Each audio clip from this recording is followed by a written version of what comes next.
Untuk acara selanjutnya, kita akan melihat materi dengan tema tupoksi himpunan. Saya akan memperkenalkan profil narasumber yang membawakan materi.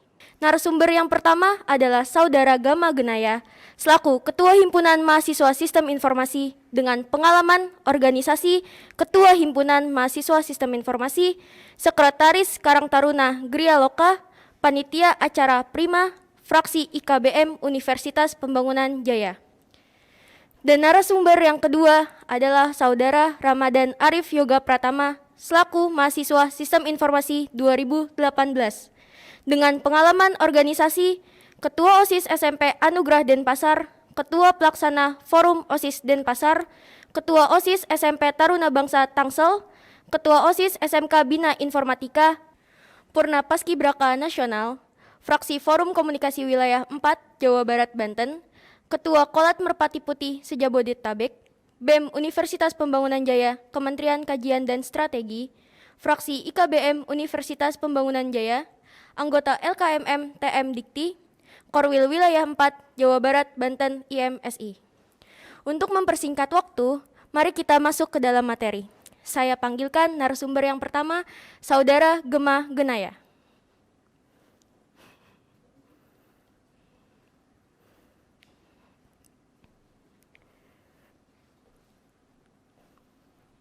Dan narasumber yang kedua, Saudara Ramadan Arif Yoga Pratama.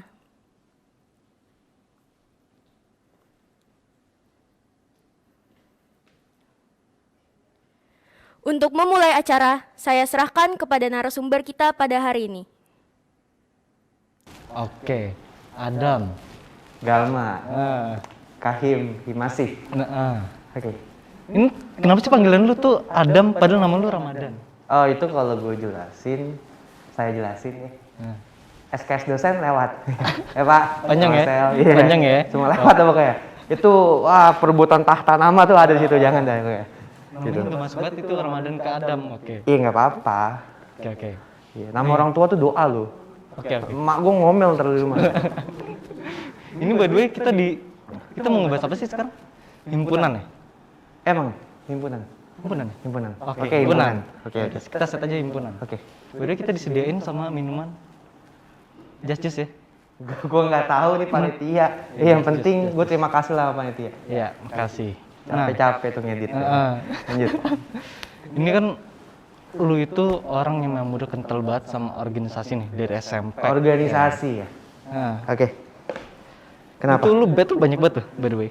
Enggak. Hah? Iseng doang nempel buat sendiri di kita printing. Gue mah kosong tuh. Oh, Malu gue. Enggak usah. gue kasih. Enggak. Enggak apa-apa, udah gak usah sungkan-sungkan. Seriusan? Iya nggak ada yang tahu hidup sampai kapan. Iya, makasih. Kenapa? Organisasi kenapa? Nah, gue pengen nanya nih. Ah. Gue pengen nanya nih. Ke lu yang udah kental banget sama organisasi. Organisasi. Ya kan? Ini pertanyaan general banget. Tapi yang mungkin orang-orang masih bingungin. Oke. Apa itu organisasi? Oke, organisasi itu sekumpulan orang jatuh kan tuh bangku ya. Nggak usah diedit, lanjut. Keren. Oke. Ya. Apa itu organisasi? Organisasi itu sekumpulan orang sebenarnya. Itu semua orang tahu sekumpulan orang. Iya. Gimana sih lu? Enggak, maksudnya yang dari pandangan lu gitu. Apa sih organisasi yang lu kan udah lewatin pengalamin gitu-gitu? Gini. Maksudnya ada arti lebih dalamnya. Secara universal tuh ya, organisasi kan adalah sekumpulan orang yang dimana memiliki tujuan yang sama. Oke. Iya sama. Yang di dalamnya itu ada yang namanya struktural, mulai dari pemimpinnya, ketuanya, habis itu dari ketua divisinya. Mungkin teman-teman semua di sini yang nonton bisa sering bilang tuh BPH, Badan Pengurus Harian. Tapi makna organisasi menurut saya nih Gam ya, selama saya menjalani organisasi itu kita sebagai yang terlibat atau menginjakkan diri dalam keorganisasian atau seorang yang organisator lah ya, harus bisa menciptakan value, outcome atau impact ke masyarakat sekitar, gitu. Mungkin teman-teman sini bisa bilang Tridharma Perguruan Tinggi. Iya, Tridharma. Kahim dong, harus tahu Tridharma Perguruan Tinggi itu apa. Enggak tahu. Oke, apa? Coba. Tridharma Yang pertama nih ya? Yang pertama. Pertama itu pendidikan dan pengajaran. Oke. Tahu nggak maknanya apa? Silahkan jelaskan. Coba dijelaskan. Apa Apa itu? turunin aja. Enggak, jangan gitu. Coba jelaskan, coba Pendidikan jelaskan. dan pengajaran. Asumsikan kita semua sebagai mahasiswa, kita melakukan pendidikan, kita belajar. Ketika ilmu kita sudah tinggi atau kita mendapatkan ilmu baru, knowledge gitu, kita wajib mengajarkan teman-teman kita yang lainnya. Gitu. Kalau kita pintar untuk diri kita sendiri itu buat apa? Kita hanya sebagai mahasiswa yang sampah dan gak berguna, karena tidak bisa menciptakan generasi berikutnya. Gitu. Itu maka orang suka bilang regenerasi, kaderisasi, gitu. Jadi kita kalau punya ilmu banyak, jangan pelit, sebarkan luas sebanyak-banyaknya. Karena gini, prinsip ilmu ya, semakin kita sebar, semakin di luar kepala, gitu. Kalau misalnya udah di luar kepala, itu pahala juga untuk teman-teman yang kita kasih, gitu ya. Misalnya lu nggak tahu, Gama nggak tahu nih apa sih pembelajaran A. Saya bisa nih matematika, jago misalnya, saya ajarin. Saat saya ngajarin Gama, itu saya di luar kepala dong. Akhirnya Gama estafet ke teman sebelahnya. Gama di luar kepala, pahala kan bagi saya. Pahala bagi saya, pahala bagi Gama. Makanya saya bilang, kalau kita berorganisasi, ciptakanlah value atau impact kepada masyarakat yang luas. Seperti itu. Oke, bagus. Nah, tridharma yang kedua. AP. Ini gue gafal. Oke, Tenang, silakan. Penelitian dan pengembangan. Gini, dalam hidup ya, pasti kita selalu yang namanya ada studi kasus, menemukan studi kasus gitu ya. Nah, di balik studi kasus itu kita meneliti kan, gitu. Sistemnya apa nih? Karena ini jurusan sistem informasi ya. Mungkin teman-teman semua suka pusing sama yang namanya codingan gitu kan. Error ya kan, ngoding error, udah buka semua jurnal, semua rumus, YouTube, masih aja error gitu kan. Nah, itu kan kita meneliti kan. Meneliti, dapat errornya, berhasil nih. Berarti kita mengembangkan gitu. Setelah kita sudah berhasil memecahkan studi kasus, gak mungkin dong apapun yang kita ambil, yaudahlah udah jadi, lepas deh. Hilang dong peluang kita. Gitu. Karena sesungguhnya dalam dunia industri, kalau saya kasih tahu ya, ini nyamuk industri ya, karena ada penelitian, ada pengembangan gitu ya. Dan lu punya pengalaman juga di industri. Iya, alhamdulillah lah. Gitu. Sesungguhnya manusia itu paling susah untuk melihat peluang. Gitu ya. Peluang ada, tapi nggak diambil. Sama dengan penelitian pengembangan. Kita neliti udah, tapi nggak kita kembangkan tuh inovasi kita yang besar. Ya, jadinya hilang aja begitu. Maka kita teliti, habis itu kita kembangkan. Nah, yang terakhir, gak usah disebutin. Saya Oke, tahu. Gue juga lupa sih. pengabdian masyarakat. Pengabdian masyarakat. Gitu. Saya pernah tadi bilang di awal kan, kita itu sebagai orang organisator harus menciptakan impact, value, dan outcome. Yang namanya pengabdian, kita masuk jenjang yang pendidikan yang tinggi nih. Nggak semua orang loh bisa kuliah loh. Kalian bisa lihat ke luar manapun deh. Ngeliatnya ke bawah ya. Kalau kalian ngeliatnya ke atas nggak ada habisnya. Di atas ada koruptor, pejabat, banyak lah gitu. Aduh, Tapi disebutin. ya, gini, kita sebagai yang orang organisasi itu wajib peka terhadap lingkungannya. Lingkungan kita buat apa, kita support. Kita melihat ada objek nih di sektor kecil yang misalnya kekurangan biaya sehari-hari. Mohon maaf, kita ambil tanda kutip itu pemulung, pengemis gitu ya.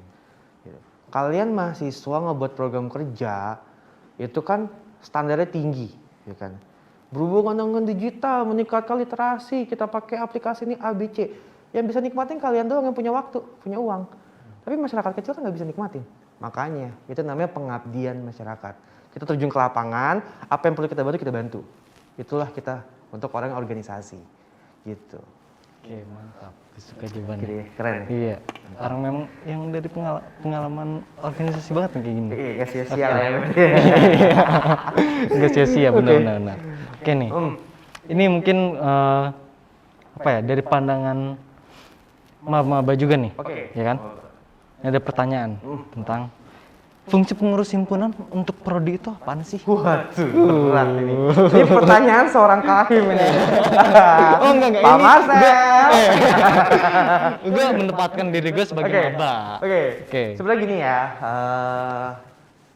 himpunan itu seluruh mahasiswa sistem informasi. Oke.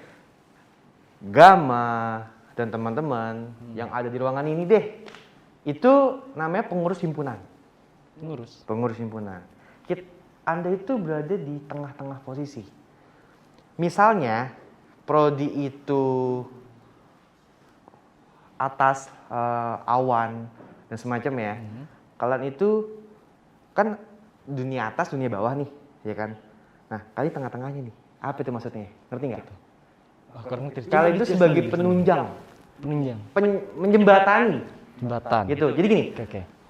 fungsi fungsi himpunan, Fungsi pengurus himpunan untuk prodi. prodi. Ada 2 variabel. Gini, pertama kan yang menjembatani.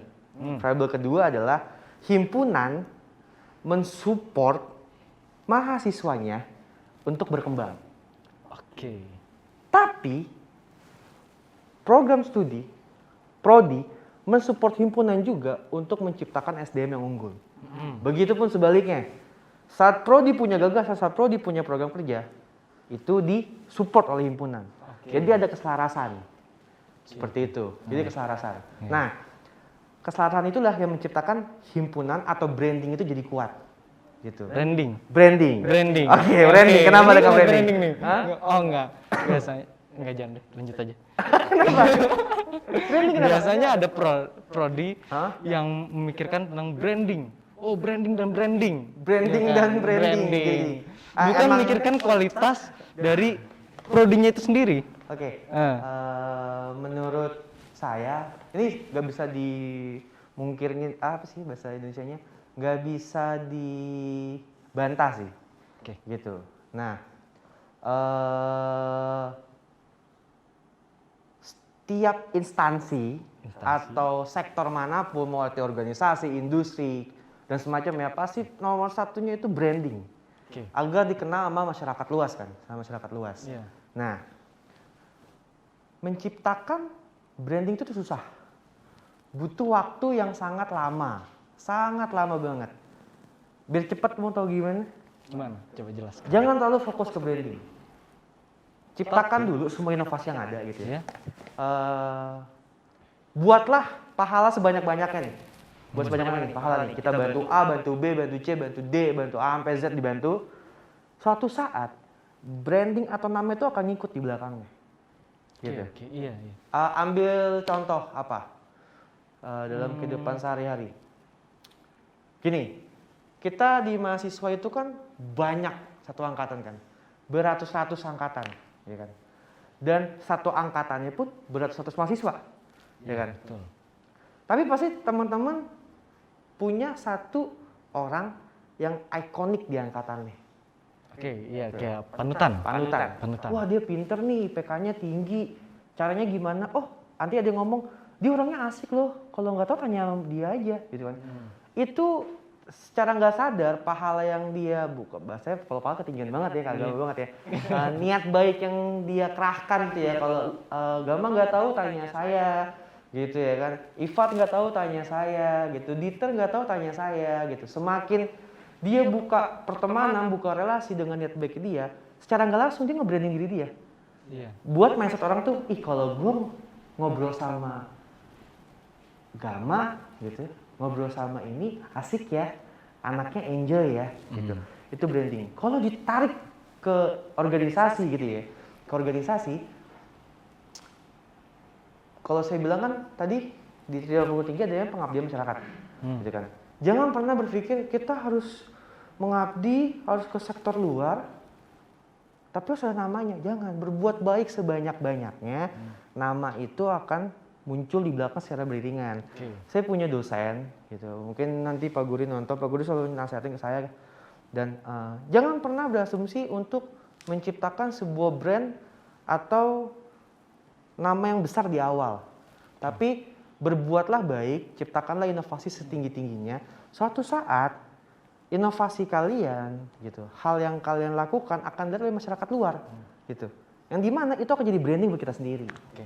Gitu. Jadi pengembangan kualitas. Pengembangan kualitas ya. Makanya kalau Maksudnya dalam organisasi itu namanya PSDM, kan, PSDM, pengembangan ya. sumber daya manusia. Betul. Dan dari pengembangan kualitas itu juga bisa jadi branding apa keluar prodi, keluar dan lain-lain. Iya, kan? betul. Kita bisa lihat dari pengembangan si kualitas itu sendiri, ya. Benar-benar. Jadi sebenarnya gini sih, kalau ditanya ya, fungsi himpunan terhadap Prodi. prodi. Kita sebagai penjembatan. Kalau prodi mau buat suatu konsep penelitian atau program atau biasanya sih kalau program studi itu studi banding, entah company visit gitu ya kan. Kita sebagai himpunan bantu, support, bergerak gitu. Tapi kembali lagi ketika himpunan ingin membuat kegiatan atau yang sifatnya pun luas gitu, prodi juga bantu support gitu. Jadi kita saling melengkapi. Karena kita di tengah-tengah jembatan, ketika prodi butuh apa, himpunan menyiapkan. Ketika himpunan meminta tolong ke prodi pun juga menyiapkan. Seperti itu. Oke, gue setuju banget. Sarah. Setuju, mantap. Nah, dari itu kita lanjut nih Lanjut, oke. ke pertanyaan selanjutnya ya kan. Ini mungkin dari pandangan maba-maba juga nih. Oke. Ini Mahasiswa ada. baru. Nah, pertanyaannya itu apa sih keunggulan mahasiswa yang terjun ke himpunan dengan yang tidak? Gini. Ah, Sepinter-pinternya kalian di bidang akademik, ya. Ini kenapa saya pengen buat organisasi nih. oke. Ada satu pembelajaran yang nggak bisa diambil di dunia industri. Namanya bersosialisasi. Itu pertama. Kalau kita pintar, tapi kita tidak bisa peka kepada sekelilingnya, sekitarnya, gitu, kita pasti akan diasingkan, gitu. Menciptakan suasana diri yang enjoy ke semua orang tuh susah, gitu. Dalam kita ngumpul gini ngobrol. Kalau misalnya saya orang yang nggak peka, saya ngomong apa adanya kan. Iya. Alhasil saya nggak tahu Anda sakit apa enggak dengan perkataan saya. Nggak Tapi lihat kalau perasaan dan di nggak lihat organisasi, situasi. ya kalau di organisasi kalian tuh bisa berpikir kayak kalau gue ngomong gini aman gak ya gitu. Critical thinking kita tuh main gitu, nalar kita main gitu dengan cepat gitu. Jadi jiwa sosialisasi kita tuh lebih cepat dapat di tempat yang baru. Orang biasanya pindah sekolah contohnya ya, beradaptasinya lama nih, pindah sekolah lama beradaptasinya. Tapi kalau kita emang udah berorganisasi, udah biasa ketemu banyak orang, udah biasa tukar pendapat, akan lebih mudah masuk di zona-zona itu. Gitu. Itu yang poin pentingnya. Kedua, mental kita tuh jauh lebih meningkat karena di organisasi itu pasti ada namanya penggemblangan secara deadline. Kalau kita buat timeline acara, event, semuanya ilmu tuh dapat semua kan. Nah, ilmu-ilmu itu tuh nggak ada di industri gitu. Gini. Di dunia industri kan ada corporate, ada agensi gitu kan, ada perusahaan besar, ada agensi gitu ya, yang jual jasa gitu ya. Di perusahaan besar di dunia industri kita akan kesekat yang namanya struktural. Kalau saya di dunia IT, saya masuk divisi IT misalnya kan, bagian developer gitu kan, saya nggak mungkin bisa mempelajari di divisi marketing gitu ya. Itu kan corporate besar tuh. Kalau agensi bisa, tapi kan untuk bisa enjoy ke marketing, enjoy ke tim desain dan semacamnya, itu penuh teknik sosialisasi kan, bersosialisasi kan. Kita tahu nih orang karakternya gimana ya, gitu. Kalau saya samperin, enak gak ya dengan style kita? Kalau style kita biasanya berdiri begini, orang sering kita tuh nyaman gak sih? Itu yang nggak ada, itu cuma ada di organisasi, gitu ya. Kalau misalnya orang banyak mikir, ngapain sih organisasi capek-capek gitu ya, kerja pulang malam rapat nggak ada ilmunya, nggak ngasilin duit, mending gua magang. Itu benar, iya sih, benar, maksudnya dalam arti benar gini, ya lu fokus ke akademik lu untuk menciptakan value nominal yang besar di industri, lebih jago. Tapi sadarin deh, kalau lu pernah nggak sih teman-teman sini, ini kalau pernah ngangguk kayak di kamera ya, punya teman yang pintar tapi diem di kelas, nggak bisa berbaur. Ada kan?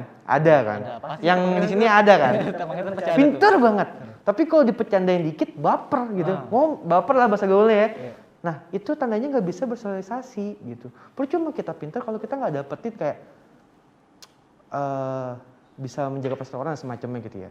Terus satu lagi, kalau kalian berorganisasi kalian bakal dapat banyak relasi. Nah, itu relasi. sih. Ini gini.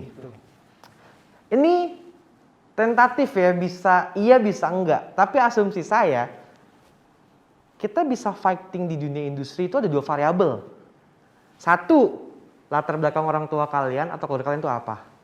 Maka kalau latar belakangnya kuat, di industri kalian bisa kuat, gitu kan. 2, relasi. Kalau saya pinter, IPK 4 misalnya, amin ya, IPK 4. Terus project banyak gitu ya. Tapi saya nggak punya relasi. saya harus nge-apply CV bertahap. Tapi kalau saya pinter, tapi saya punya relasi karena saya berorganisasi, saya punya teman banyak, saya punya manajer, temannya di manajer A, di industri A, B, C, D, E, saya akan gampang. Gue butuh lowongan nih. Peluangnya banyak gitu. Makanya mungkin secara tanda kutip kasar tuh organisasi tuh nggak penting gitu ya. Tapi kalau dipelajari lebih dalam, itu banyak banget gitu. Critical thinking naik, ya, knowledge bertambah, medan tekanan udah biasa ditekan, gitu. Karena dari mindset yang bisa cepat nanggep, gitu, kita punya mindset yang kuat gitu, menanggapi objek itu gampang, gitu. Studi kasus problem disikat, gitu ya. Itu tuh butuh jam terbang bersosialisasi yang tinggi, gitu loh. Betul. Karena kalau misalnya gini deh, pernah nggak sih dengar atau lihat sebuah cerita gitu ya? Dulu di SMA dia biasa-biasa aja, nilai paling bawah, kerjanya nongkrong doang gitu, nongkrong doang. Tapi pas di dunia industri, ya, dia jadi bos kita, atau enggak secara jenjang karir lebih tinggi dari kita lah. Pernah? Ada nggak? Ada kan? Banyak. Dia nongkrong, dia berteman sama semua orang, bersosialisasi, nambah relasi, dapat ilmu, habis itu ilmu diterapin sama dia, gitu. Betul. Iya kan? Oke. Pas banget sih jawabannya. Nah, Gitu. oke. Nah, dari situ kita bisa tahu, gitu. Emang sih ini tentatif ya. Kadang ya orang pinter pun tanpa berorganisasi pun juga bisa sukses gitu. Tapi bisa gue bilang 90% 100% orang yang sukses itu pasti dia punya relasi yang banyak. Dapat relasi yang banyak karena sosialisasinya tinggi gitu loh. Dia bisa memahami kita. Jadi orang tuh enjoy. Jadi apa-apa kalau misalnya ketemu objek A, objek B, gue tertarik gitu. Dia udah tahu apa yang harus dia lakuin. Iya, itu yang pertama. Iya. Kedua, rata-rata anak organisasi itu bisa diandalkan karena public speaking-nya jadi. Sering ngobrol gitu. Suatu ketika kayak ada presentasi, ya orang lain bakal pusing kan. Aduh, gue presentasi gimana? Kita enjoy aja, ngomong aja. Jago marketing lah ibaratnya ya kan. Gitu. Karena public speak kita tinggi. Relasi kita ada, itu yang pertama. Kedua, mental kita pun jadi kuat. Value-nya banyak sih sebenarnya. Banyak banget gitu. Jadi kalau misalnya teman-teman bingung, masih belum dapat gitu ya pas nonton gini, nggak mungkin lah, gue nggak bisa sukses kalau gue nggak organisasi. Coba deh, yuk belajar bareng-bareng, masuk di organisasi. Gitu. Di situ kita bakal ketemu berbagai sifat yang sering ngambek, sifat yang marahan, itu bertemu. Di situ kita muncul namanya toleransi. Gitu ya. Kalau argumennya nggak dipakai, idenya nggak dipakai, bisa toleransi. Kasih batu. Itu bedanya mahasiswa keunggulan mahasiswa yang berorganisasi dan yang enggak. Ya. Oke. Nah, di selanjutnya ini ada video nih yang gue pengen tunjukin ke lu nih. Oke. Video apa nih? Oh, nonton aja langsung. Oke. Nonton aja. Ya. Nanti saya bakal reaksi videonya. Iya, Oke, siap. Oke. Langsung aja ke videonya.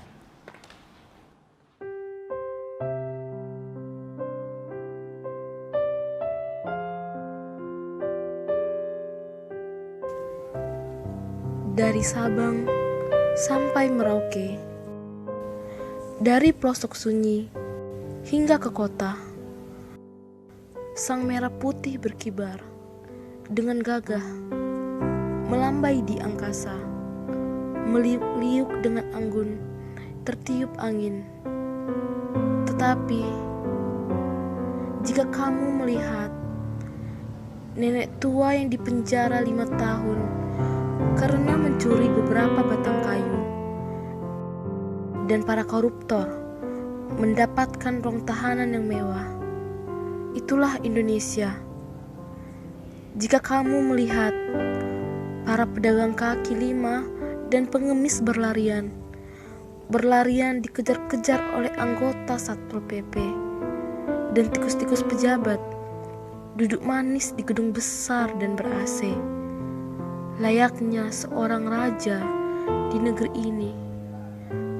Itulah Indonesia. Dan jika kamu melihat ada orang yang selalu berbahagia dengan kekayaannya, dengan bangganya memberikan hadiah yang mewah kepada anak-anaknya, banyak manusia manusia yang hidup di bawah kolong jembatan hanya dengan beralaskan koran-koran bekas. Itulah yang kamu lihat di Indonesia.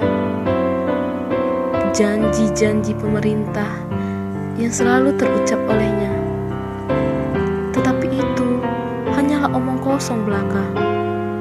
Bayangkan, masih banyak rakyat miskin di luar sana yang sangat mengharapkan janji-janji pemerintah yang mereka pilih bisa tercapai sesuai harapan mereka. Ada apa denganmu Indonesia? Katanya bumimu subur. Seharusnya rakyatmu makmur. Namun kini mereka lekang, terserimpung pelakon politik. Ada apa denganmu Indonesia? Semakin tua umurmu, semakin rentap pemerintahanmu. Kenapa wakil rakyat alih fungsi menjala uang dari kantong negeri lalu berkelit di hadapan hakim? Ada apa denganmu Indonesia? Kenapa kau picingkan matamu pada tragedi kesengsaraan rakyat yang kini berumah di bawah payung hitam? Hai orang muda yang mengaku tombak penggerak bangsa, mengapa engkau hanya tertunduk diam, menatap layar handphone, seolah-olah kau melupakan sumpahmu pada negerimu?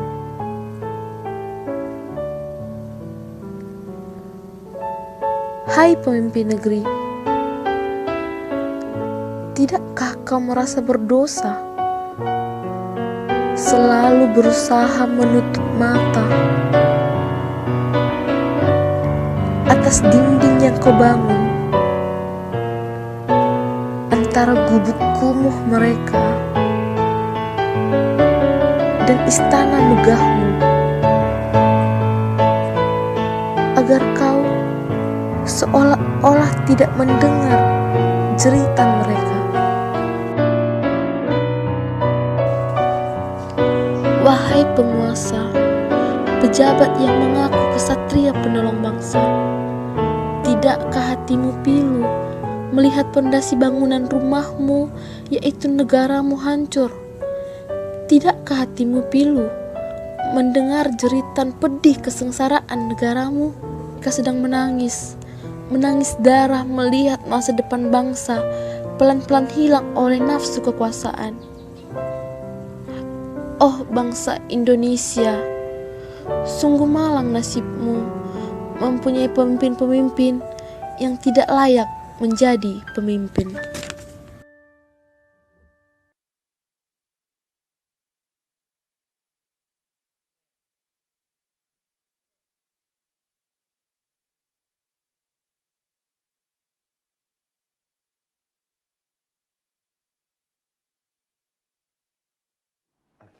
Tapi gitu. serat nih. Minum dulu kali ya. Minum dulu ya. Boleh izin minum ya teman-teman ya. Jauh-jauh lu. Jauh-jauh lu.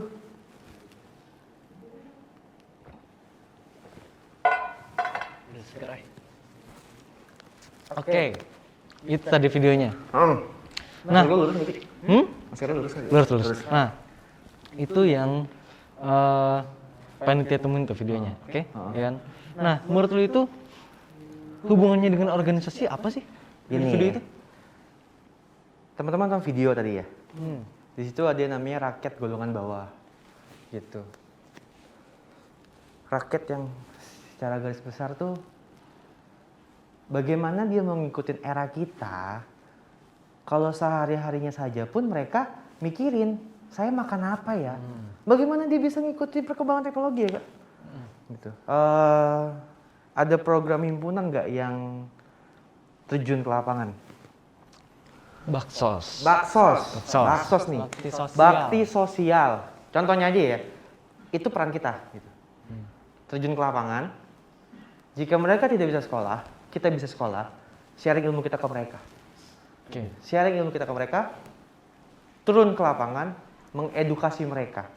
Tapi tidak selamanya baksos itu mengedukasi. Dalam arti gini. Oke, mungkin saya pernah ke salah satu sekolah pemulung di Jakarta, gitu ya. Kita datang ke sana, kita makan bareng, ya. Habis kita makan bareng, kita mengedukasi.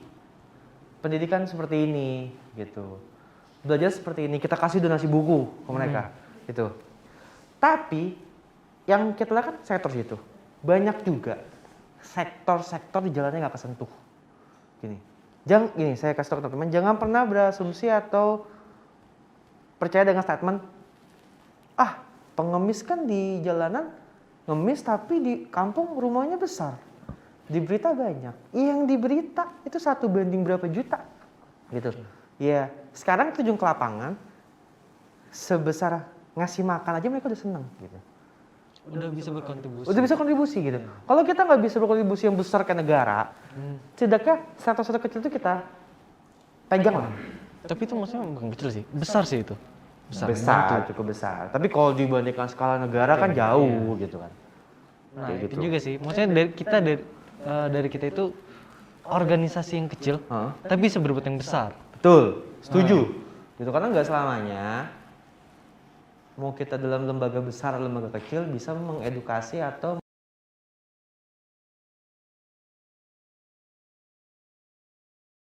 tahu DPR kan? Sekarang banyak yang dulunya mata aktivis 98 terjun ke DPR, korupsi juga, ya kan? Nggak selamanya kita di lembaga kecil kita protes ke atas, kita ngotot, tapi pas di lembaga besar hilaf. Itu makanya ya sekarang tuh nunduk tuh ke bawah, lihat di bawah nih, di bawah banyak ya yang membutuhkan kita gitu. Nunduk tuh ke bawah, kalau kita nunduk ke atas ya kan habis kita. Semua kita lihat koruptor, orang lebih kaya, gengsi, haus harta. Lihat ke bawah, bersyukur namanya. Gitu. Lalu dari video itu ada hubungannya nggak sih sama kaderisasi? Kaderisasi itu namanya mengoptimalkan SDM.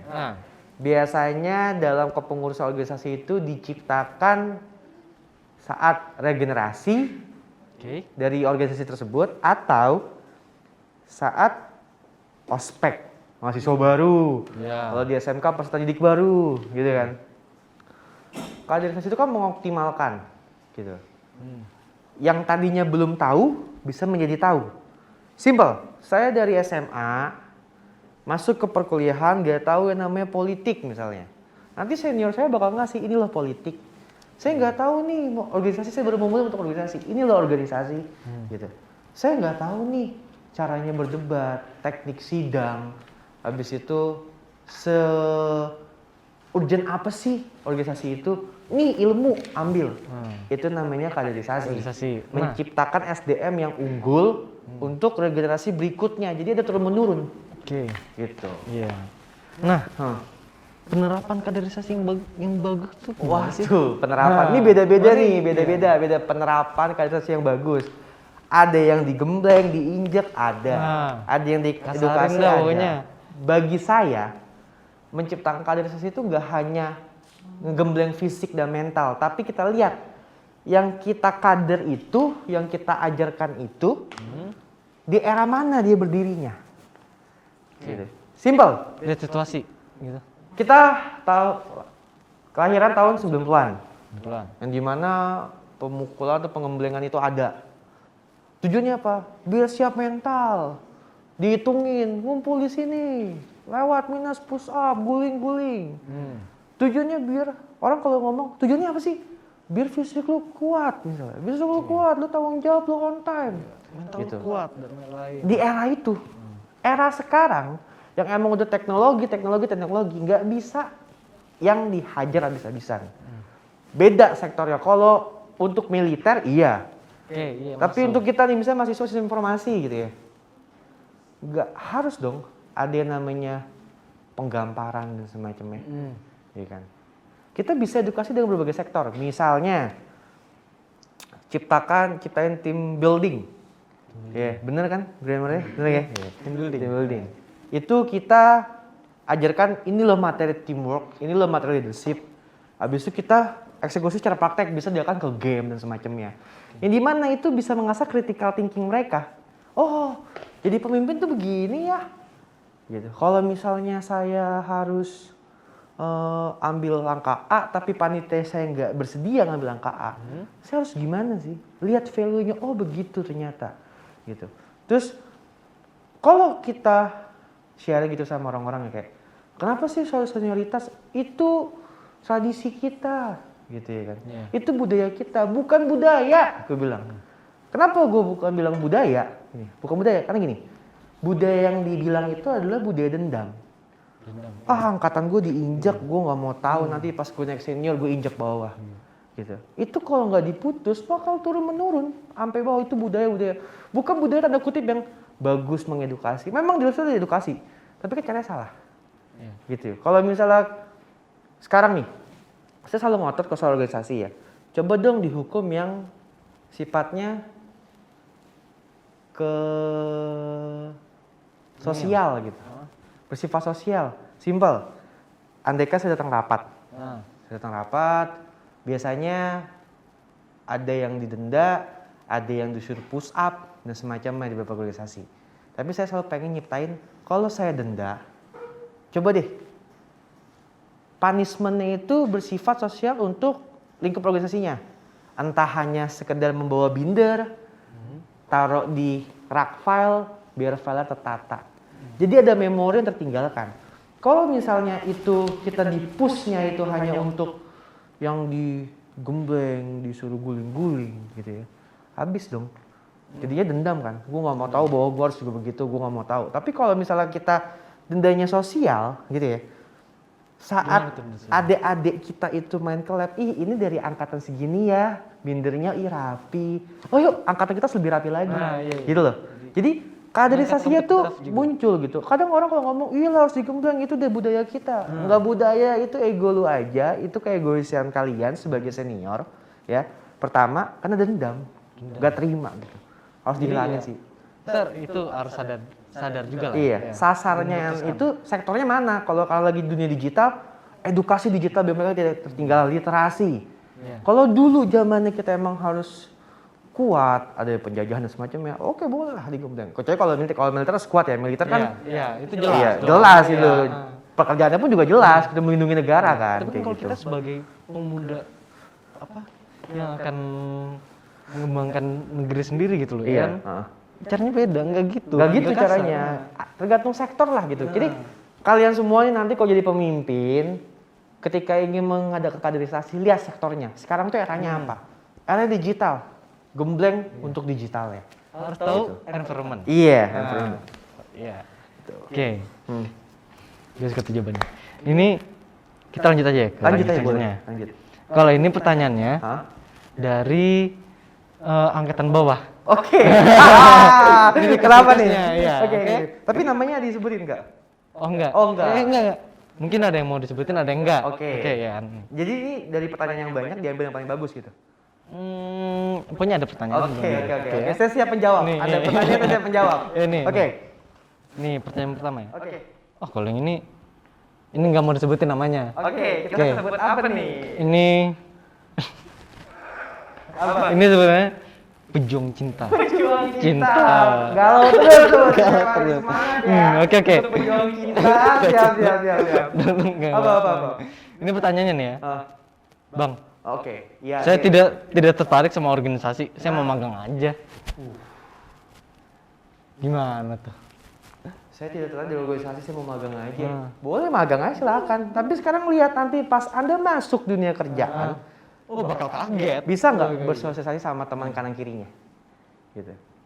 Nggak diajarin, nggak ada namanya project manager atau bos yang mengajarkan, lu kalau mau ngomong sama atasan begini, nggak ada. Nggak ada. Itu nalar kita sendiri Itu dalam udah harus. industri. Ya lu harus tahu kayak gimana. Iya. Sopan santun aja terus tahu. Gitu. Di mana kita nyari sepuas-puasnya? Organisasi. Kita ketemu sama Korwil A, Korlap A, Kor wilayah, Kor lapangan A, B, C yang nggak tahu dari mana asalnya. Tapi kita harus tahu attitude kan. Di situ diajarkan. Gitu. Magang boleh cari uang, carilah yang banyak gitu. Bukan diajarkan. Tapi nggak kita diajarkan. tahu sendiri. Tahu sendiri ya. Tahu sendiri. Oh ternyata kayak gini. Iya. Berarti pernah pas kita terjun ke industri. Gua harus berarti ini. harus bersikap kayak gini. Gitu. Simple deh. Simpelnya gini. Gue pertama kali kerja harus pakai baju apa ya? kaos kah, kemeja kah. Nah, itu kan attitude kan. Iya. Itu ada di organisasi. Makanya lu berorganisasi itu bukan untuk hanya sekedar happy, jabatan dan semacamnya. Tapi nama tuh juga, orang tuh bilang gini, jadikan setiap tempat sebagai sekolah. Jadikan setiap orang sebagai guru. Gitu. Jadi kayak dimanapun lu berada, ya lu harus tahu gitu. Oh, gue nggak mau ngerasa jago. Setiap orang itu ada levelnya masing-masing. Merendah aja, seperti padi semakin tinggi semakin nunduk. Kayak gitu. Oke. Lanjut. Mantap. Itu terjawab ya pertanyaannya ya. Untuk pejuang cinta ya semoga dapat ya pacarnya ya. Oke. Nih, Ada lagi nggak? Seru nih pertanyaannya ada nih. nih. Ini dari ini cuma anonimus doang. Ngomong sebutin. Anonimus. Kalau Oke. emang ini cowok, sekarang gua sunat lagi aja. Ini pertanyaannya, Bang, gue itu ketua dalam organisasi. Wah, oke, udah oke, mantap. Keren. Gue selalu dibenci atau dikeselin sama anggota gue karena terlalu keras dalam menggembleng Oke. anggota gue gitu. Menurut lu gimana, Bang? Berarti dia leader. Leader, ya, tapi Simple. caranya dia itu nggak disukain sama anggota-anggotanya. Berarti kan leader itu pasti di atas. Berarti kalau di atas dia bakal tahu gitu. Yang bagus apa, yang enggak apa. Pasti gue yakin sebelum dia ngambil keputusan pasti dia kayak sharing dulu ke anggotanya. Tapi kalau anggota cuma ngasih keputusan yang minim, tidak sesuai dengan ekspektasi yang tinggi, pasti dia ngambil yang tinggi, maka dibenci kan. Iya. Saran gue gini sih, ini simpel aja. Kalau kalian atau siapa tuh yang gak ada namanya mau jadi leader yang disukai banyak orang, leader yang hangat, jangan jadi leader. Jadi tukang somai atau tukang es buah yang semua orang suka. Jadi leader itu pasti dibenci. Gitu kan tanggung jawabnya besar. Gitu. Kalau dia terlalu mengayomi anggotanya, tiba-tiba ekspektasinya dari atasnya meleset, habis lah dia. Itu leader. Tapi kalau mau jadi leader yang disukain, diayomi, ketemu teman enak, nggak ada yang namanya segan dan semacamnya, itu kasih duit aja udah, kasih duit nih, duit. Habis kan lu, nggak ada apa-apanya kan. Jadi kalau lu mau jadi leader, jangan takut dibenci. Kalau lu nggak mau dibenci, jual es buah aja yang semua orang suka. Kalau lu nggak suka buah, lu bisa minum kuahnya kan. Iya. Ini sama, gitu. Jadi leader itu yang benar, kayak gitu. Kayak gitu. Lagi nggak? Oke. Nah, ini pertanyaan balik lagi nih Oke. ke pertanyaan dari panitia. Oke. Dari panitia. Panitia nih. Hah. Keraguan mahasiswa baru. Oke. Udah pertanyaan lagi sih lama juga ya. Ini terakhir. Ini Terakhir ya. Oke. Terakhir. Keraguan mahasiswa baru untuk masuk himpunan. Oh. Seperti takut membuat kesalahan. Oh. Kayak merasa tidak terkualifikasi. Oke. Gimana tuh untuk kayak breakthrough-nya itu gimana sih biar gue bisa gue ke Berarti organisasinya nih. saya bisa mengasumsikan bahwa dia takut untuk melangkah. Sesungguhnya orang yang takut melangkah dan takut masuk lubang itu orang yang nggak bisa sukses karena dia terlalu nyaman di zonanya dia sendiri. Oke. Gitu. Kalau Anda nyaman di zona Anda sendiri, ya hanya di zona Anda tidak akan bisa melihat zona sektor lainnya. Gitu. Pengalaman Anda akan minim. Pengalaman minim, relasi minim, semuanya minim.